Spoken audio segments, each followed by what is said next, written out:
Rising viewers, this is Satellite Media. This is Tinubu Michael. Help us understand what is happening in Nigerian political landscape.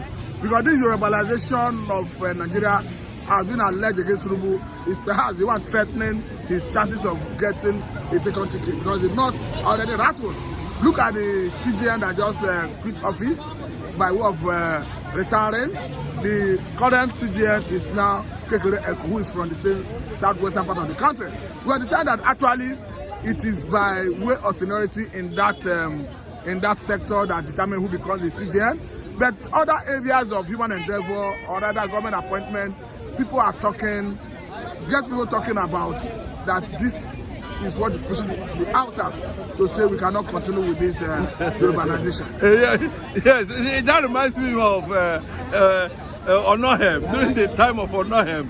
They didn't tell us, all the stories when Onohem was there, that they followed due process in appointing CGN. But unfortunately, unfortunately, because it's going to be an unfortunate scenario at the end of the day that this Kudirat Kekere Edu is going to fail and fail woefully. Go and mark my word, because we have seen how Tinubu has been able to place his men from IG, a Yoruba man, custom, a Yoruba man, the security, chief of staff, whatever, all of them, all the top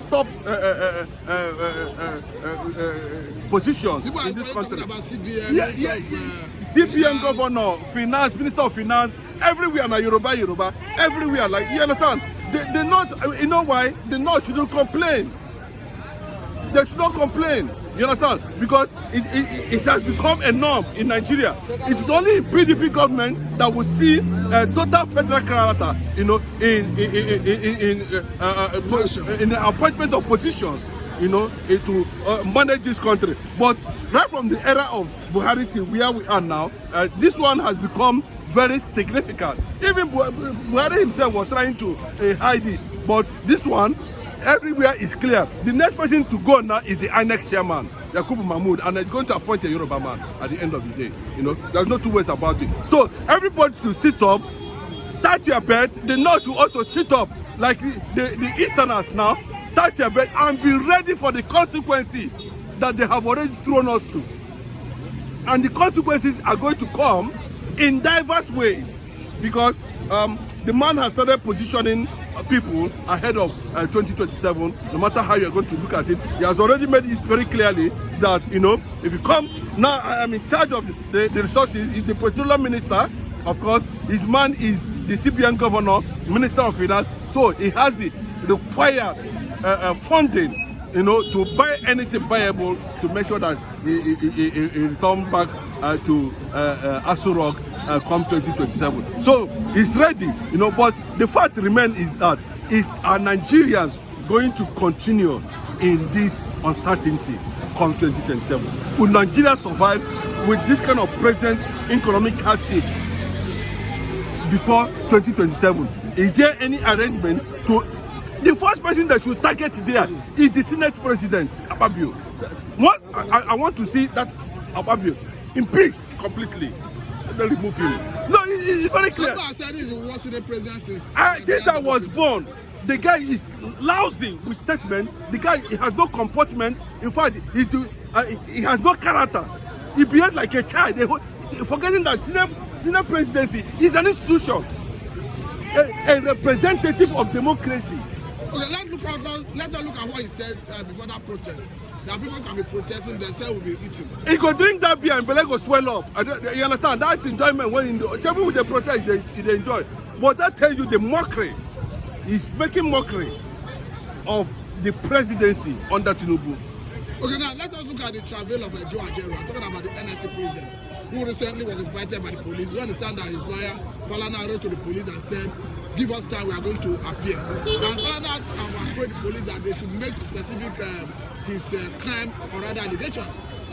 Some people are speculating that all these are attempt by the Tinubu administration to whip people into land ahead of 2027. Okay, that's the fact. But let me tell you, Ajero for me is a disappointment. I can never agree with him. If they want to jail him, let them then jail him. It's not my business. You know, it's a disgrace to Nigeria Labour Congress. You know, because it has not been able to muster that strength to defend, you know, Nigeria workers to an extent that people will begin to admire him as somebody who has the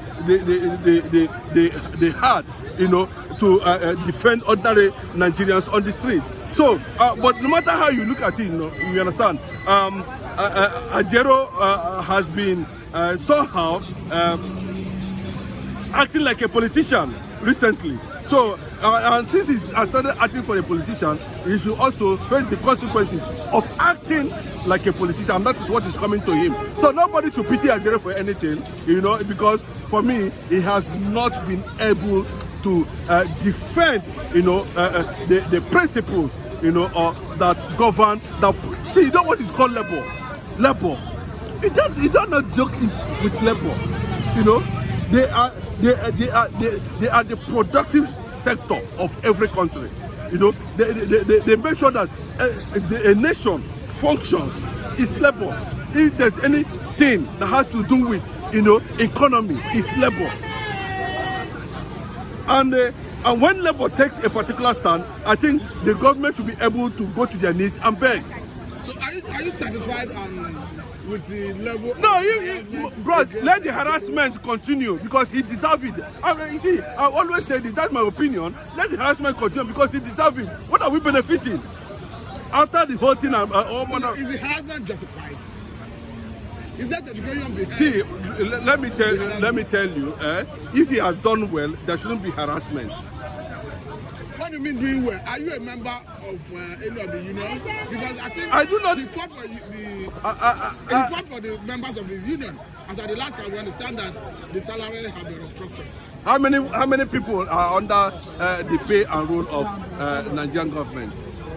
The unemployed in Nigeria is much more bigger in numbers than the number of people he's protecting, is alleged to be protecting their interests.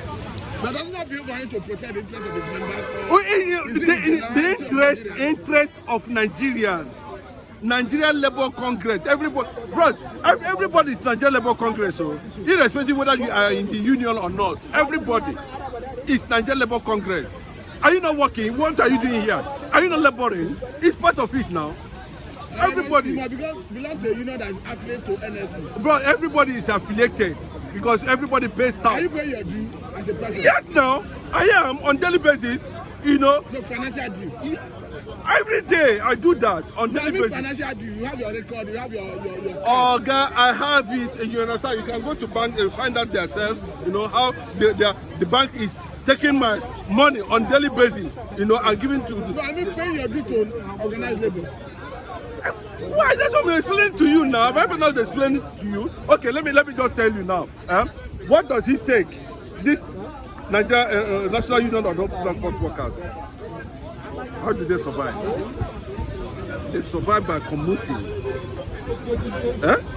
by applying different nooks and crannies, taking money from commuters. Abi? But at the end of the day, giving a certain percentage of the same money that came from me, hard-earned money, back to government. Is it not working? Which other way do you want?